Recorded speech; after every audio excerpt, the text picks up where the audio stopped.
Mga kaibigan, welcome back. Ito ang pag-uusapan natin. Yung dating teammate ni Kai Sotto na si Yuki Kawamura. Kaibigan, grabe po yung suporta na binibigay ni Ja Morant sa player nito. After makuha ni Yuki ang kanyang first point sa NBA, nagsisigaw si Ja Morant at niyaka pa si Yuki Kawamura. At eto, yung future point guard ng Gilas Pilipinas na si Mandakit. Nagpasikat sa grind session sa Amerika. Binuhat pa ang number 1 NBA prospect at nakuha nila ang panalo. Simulan po natin sa dating teammate ni Kai na si Yuki Kawamura. Kaibigan, nandito ito sa Memphis Grizzlies and finally nakuha na po niya ang kanyang first point dito sa NBA. Dito nga sa laban nila sa Lakers nung na-foul po siya ni Bronny James. Dalawang free throw, kaibigan. So ito, panoorin natin mga kaibigan yung reaction ni Ja Morant.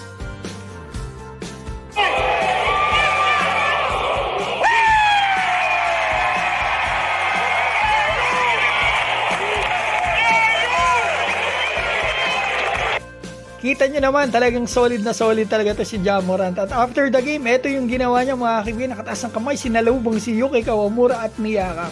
Nakakatuwa naman mga kaibigan na nakakatanggap si Yuki ng ganitong suporta sa kanyang superstar na teammate. Ngayon, punta po tayo sa future point guard ng Gilas Pilipinas na si JJ Mandakit. Purong Pinoy na top prospect ngayon sa Amerika. Naglalaro sa Utah Prep, future point guard ng Gilas mga kaibigan kasi qualified na qualified yung husay nito para sa Gilas. May Philippine passport before mag-16. Willing siya maglaro sa Gilas. Sinabi po niya sa interview ko sa kanya. At yung handler mismo niya, sinabi sa akin na gusto nila na maglaro si JJ para sa Gilas Pilipinas. Ang tatanungin na lang talaga ay kung kailan siya tatawagan ng Gilas Pilipinas. So ito mga kaibigan, ang game nila kahapon, gusto kong mapanood nyo ito. Napakahusay din talaga ng bata na to sa grind session sa Amerika. Mga kaibigan, kalaban nila mga top prospect dito at yung isa ay top 5 dito nga sa ESPN ranking. So eto na kaibigan, ang napakatinding highlights ni JJ Mandakit sa laban nila kahapon sa Amerika. Kaibigan, binuhat niya yung kanyang team para makuha nila ang panalo. Kasi yung teammate po niya na number 1 NBA prospect, talagang nahirapan gumawa sa game nito. Kasi nag-average po itong si AJ Bansa na teammate niya ng almost 30 a game. Pero dito sa game na ito, 19 points lamang kasi nadepensahan nga mga kaibigan. Kasi markado talaga yan, number 1 prospect eh. So eto si JJ, eto yung ginawa niya sa game na ito. Almost triple double mga kaibigan ha.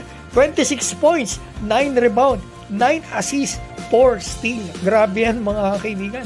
Talagang pang MVP yung mga ganong numbers. So eto makikita natin yung mga galawan niya. Lalo siyang gumaling, bumilis. Solid na solid yung katawan. At the same time mga kaibigan, ang galing pa nito pumasa talaga. 9 assists, kaya nga po ito nakuha sa Team USA sa youth.